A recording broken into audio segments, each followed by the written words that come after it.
everybody, and welcome back to Typical City. A huge game of Premier League football as Manchester City are heading to the G-Tech Community Stadium to take on Brentford this Monday night, 8 o'clock kickoff in the UK. It's a massive game, a paramount game of it. It's so important, this game. I can't underestimate how important this game is going to be for Manchester City. It's such a notoriously difficult fixture for us as well. They did the double over us last season, and there's huge question marks for Pep Guardiola to answer as well, because he's got the luxury, finally, of a fully fit squad, which very few Premier League teams at this stage of the season get to do. So it's hats off to the medical team for giving Pep Guardiola this enjoyable headache that he's got now, because there are question marks as who is going to start. Will Erling Haaland start? Will Kevin De Bruyne start? Will they start together? Will Kyle Walker start? Will he have the captain's armband round his arm if he does? Massive questions for Manchester City and Pep Guardiola. In a fixture that's proved pretty difficult for Manchester City. But before I get into the preview any more than that, it's owed to you, wonderful people, Manchester City fans, and I'm sure there's not all of you are Manchester City fans as well that have subscribed to this channel. It's so, honestly, I can't stress to you how grateful I am to reach the 10,000 subscriber mark. Big milestone in most YouTube channels' careers and starting off. It's amazing, it really is, and the support you guys have shown has been ridiculous. Honestly, I wasn't expecting it at all.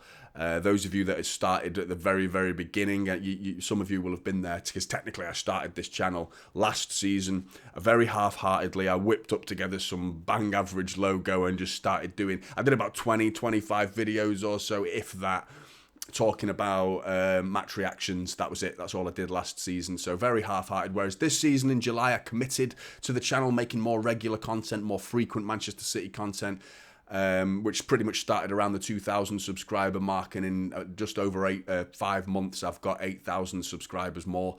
And it's amazing. That's such a nice feeling, and you guys have been brilliant, and the support in comments and that you've all been firing into the comment section has been amazing. And a big thank you to all the other City content creators as well, because I've got huge respect for those guys, all of them. You guys are spoiled, man. You guys are spoiled to have all these City channels making content like they're doing. It's amazing. It really, really is.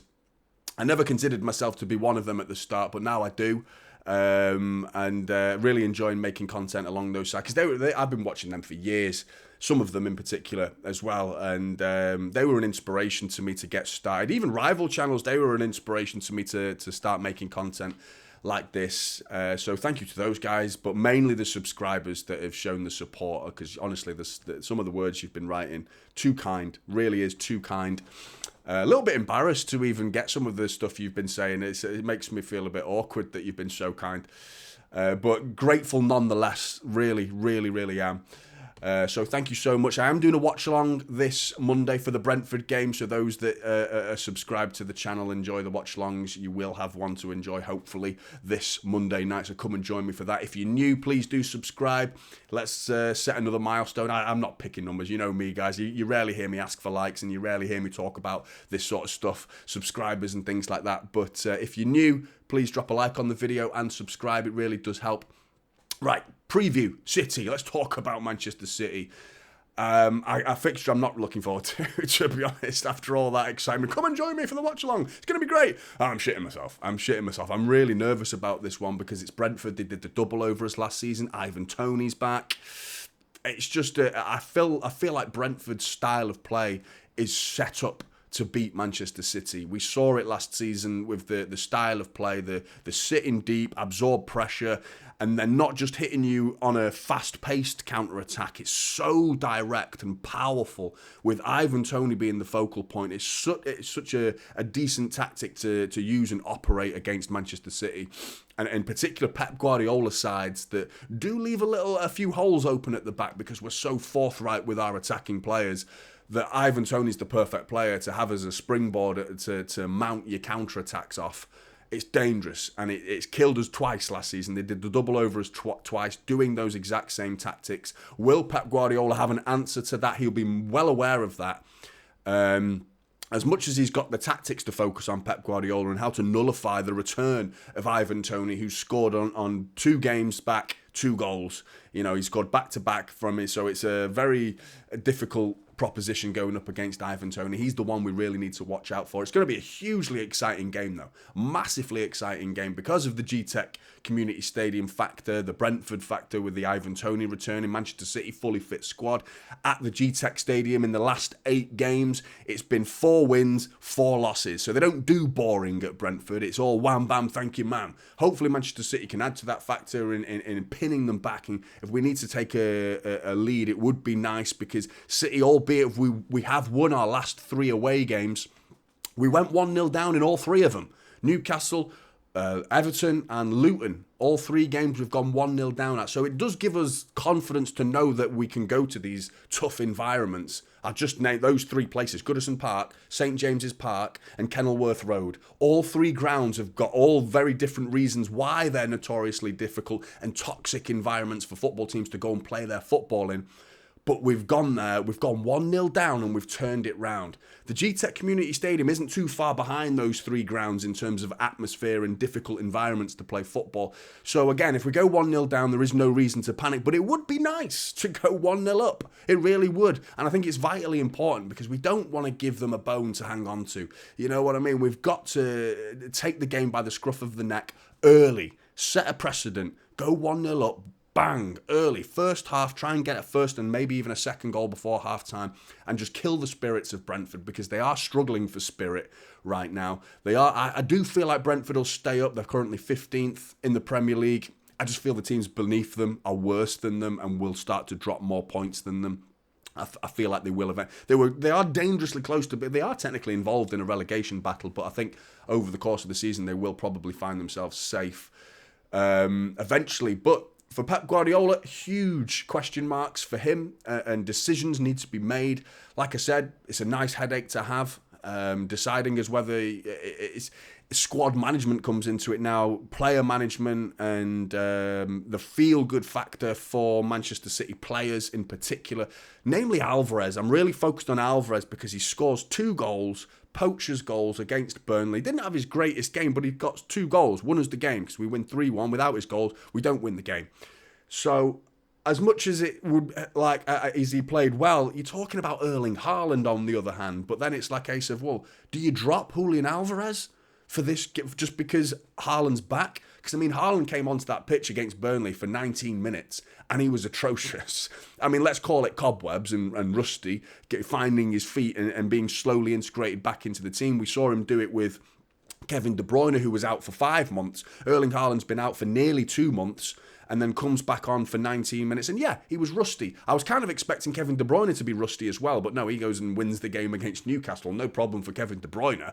But Erling Haaland, he's in a different focus point compared to Kevin De Bruyne. Kevin De Bruyne comes back onto the pitch. There is a different level of attention given towards him because it's let's just enjoy what the display is going to be. What's he going to do? Is crisp passing, control, midfield actions, things like that. Erling Haaland, on the other hand, he comes back in. If he doesn't score, it's immediately question marks over his fitness. Question marks are already being fired at Haaland because the Spanish media right now are trying to stir the pot in getting his attention turned towards Real Madrid and trying to say that he's not happy at Manchester City. All coming out of the Spanish media, by the way, nothing to do with the English media or Manchester City or he himself, who looks very, very happy at Manchester City as far as I'm concerned. He's very good at hiding his sadness if he is upset at Manchester City because he's always got a big beaming smile whenever I see him in a Manchester City shirt. So the question is, though, will he be able to come back on against Brentford, who he has never scored against? Erling Haaland has scored against all the other 20 Premier League teams that he's faced, and he's never scored against Brentford, though. He's only had 2 times to actually opportunities to do that. So he's got his 3rd time lucky. Teams have already said that this season. I can't remember who the teams were exactly. It might have been Everton, if I remember right. I can't remember. But there were teams last season that he didn't score against, and he rectified that this season at the start of the season. So hopefully he can do that at the G-Tech Community Stadium if he starts. But the question is, it seems a bit harsh on Alvarez to drop him after he's played for pretty much the majority of the season so far as a vital cog in the Manchester City machine this season. Just to remove that cog and just put Haaland in straight away, it's like, okay, there is no room for sentimentality, but we're talking about player management and keeping them happy. You know, I do worry about the idea of just pulling him away, you know, because we saw, I mean, I don't think we need Gabriel Jesus at Manchester City. right now, and I think we're better off without him right now because I think he struggles to finish the simple chances, Jesus. But over the time that he was at Manchester City, he eventually got worn down with the decisions to constantly be dropped because Aguero came back. And eventually he just went, right, I've had enough, I'm off. And Alvarez isn't a different player. Alvarez can score goals. And I would hate to see Alvarez have his head turned by another club, even a rival club, with City being so open to selling players, to Arsenal. And I think we'd have to pull up the drawbridge on that one and say, no way can we let Alvarez go. So keeping players sweet is what I'm mainly getting onto here, and keeping them happy is really important. And I think it would be harsh to drop Alvarez, but I have a feeling he might do that. Because of the sheer size of this Brentford team, the aggression that they impose from front to back. They're a big outfit, and so are we. We're not small, but we're going to need our big guys. We're going to need our physical, aggressive players to go toe-to-toe in the aggression department, because if we can match them in that department, we'll beat them in the football department. No problem there whatsoever. We'll beat them in that department, but if we can match their work rate and their aggression, then we win the game. And Erling Haaland is a much better prospect at doing that than Julian Alvarez, who might need to be pulled to one side and say, look, there is no hard feelings here, Julian, it's just for this game. Maybe we could see him in later games playing alongside Erling Haaland and have the two together again, potentially. But with Kevin De Bruyne also being back, that was also the excuse Pep was afforded to be able to drop Alvarez into that De Bruyne role and play them together. Now De Bruyne is back, who started against Burnley. He's got another question to answer, Pep Guardiola. And it's a nice one. It's a nice question to have to answer. A nice headache, like I keep saying. But it's still one that you need to be mindful of. Just be careful about Alvarez's general happiness. And then there's Kyle Walker as well. He didn't start against Burnley. That was why I made my most recent video about Kyle Walker, and obviously he's got the off-the-field antics that I don't want to go into anymore, but I do feel like it's unavoidable if he doesn't play in this game, because clearly he's been dropped for what's gone on off the pitch. If he doesn't start against Burnley and then doesn't start against Brentford, if he starts this game, I think we can put that to bed and say, right, Kyle Walker is part of the team, move on, let's move forward as a football club and as a unit together. United, which is the wrong choice of words on this particular channel, but you know what I mean, in terms of like, let's all be together in the same direction with Kyle Walker as our captain. And if Pep says he's captain, he's captain. Let's leave it at that. If he doesn't play him, then it's like, okay, so what we're going to do at right back? We saw Akanji having to invert and become a part of a three at the back with John Stones pushing forward. Rico Lewis filled that hole against Burnley, and he did a reasonably good job against Burnley last week. So that could be a question. There's other questions in the midfield as well. Does Nunes not deserve a start? Because I thought he was bloody brilliant against Burnley. He was fantastic. Did I give him man of the match? No, I didn't. I gave Alvarez man of the match because of his 2 goals. But he wasn't far behind in his performance. He was a real standout player in that game. And he has been in games prior to that where he's come on, and his aggression might be needed in this game. So that's another debate for whether Matheus Nunes should be starting in Man City's midfield against Brentford to go blow for blow with their aggressive midfield themselves. Kovacic, I think he doesn't offer that same level of aggression, but he's been playing well. So it would be harsh to not play him against Burnley and then again not play him against Brentford tomorrow night.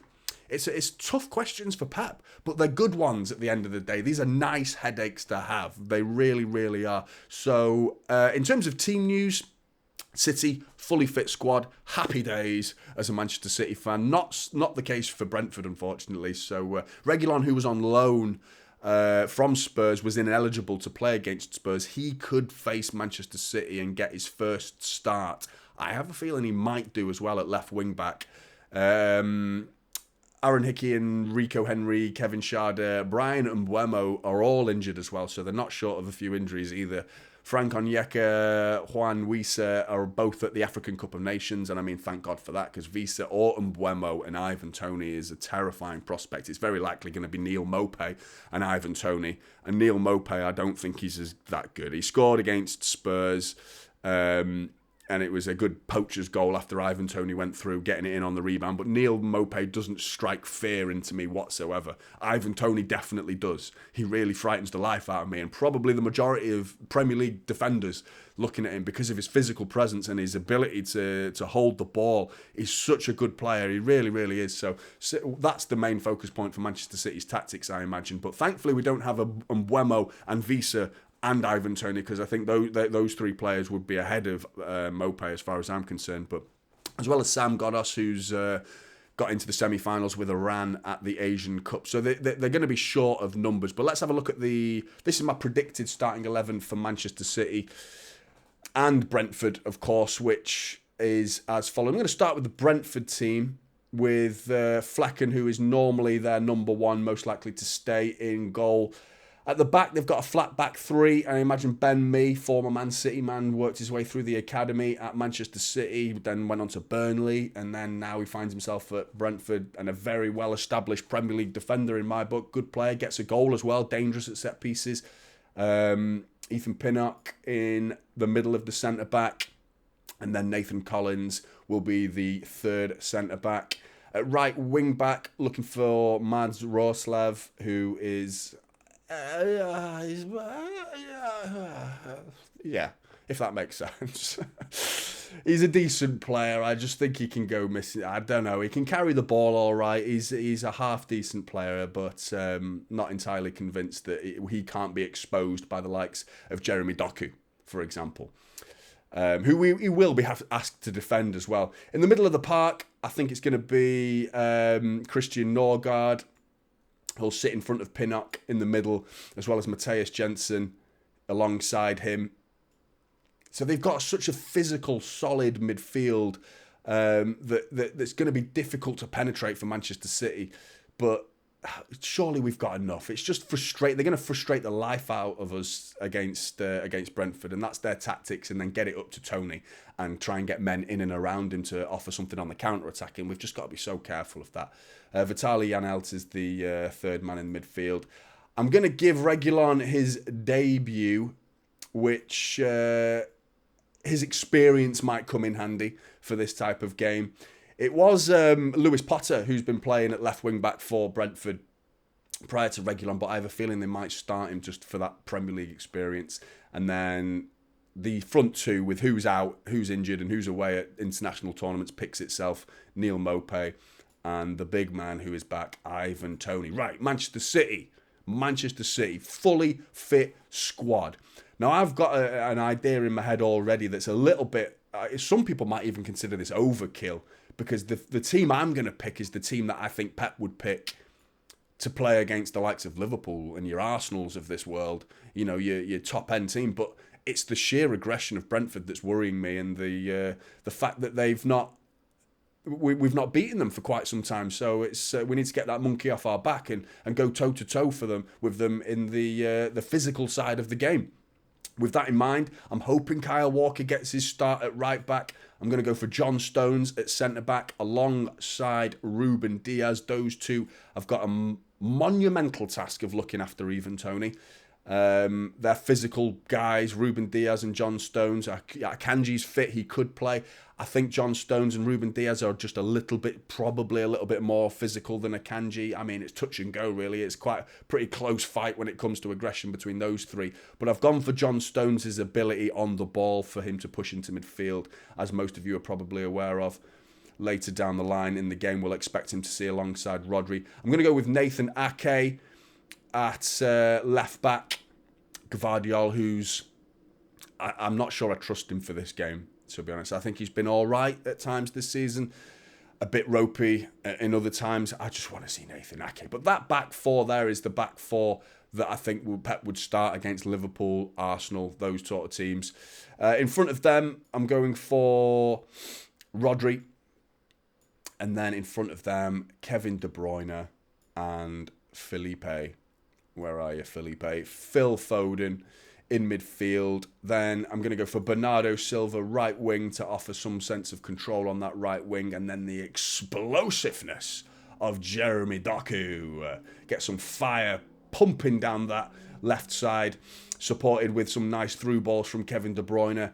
Up front, I am going to go for Erling Haaland. I think it's the game for him. He'll be frustrated for his little 19-minute cameo against Burnley. He'll also be frustrated in the fact that he hasn't scored against Brentford. So get that man on the pitch and getting him hungry for goals, because he must be starving, Erling Haaland.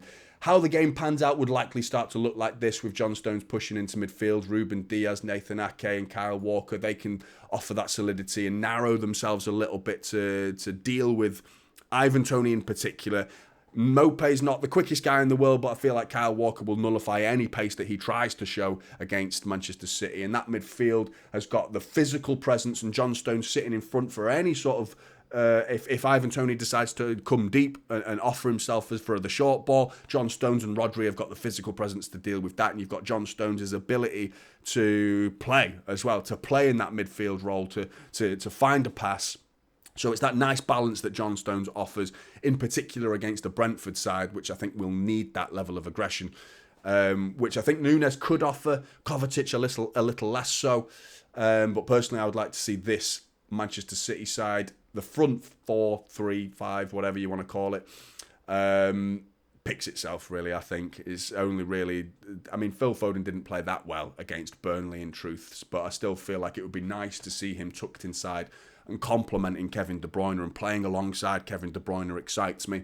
It really, really does. But Blues, what do you think? What are your predictions? I'm going to go 3-1 Manchester City. I feel like Brentford have got a goal in them, but I feel like we should have too much in the tank with a fully fit squad to beat them. Go to the G-Tech Stadium and beat them and send a massive statement, regardless of what the Liverpool and Arsenal game is. Going there and winning is going to be a huge, huge moment for this season. It really is. Get in the comments below. I want to hear your thoughts, and a massive thank you once again to everyone that's subscribed and helped me get to 10,000 subscribers.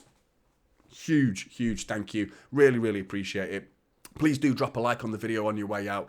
Typical City is the channel, and I'll see you in the next one. This is Typical City now, holding up silver.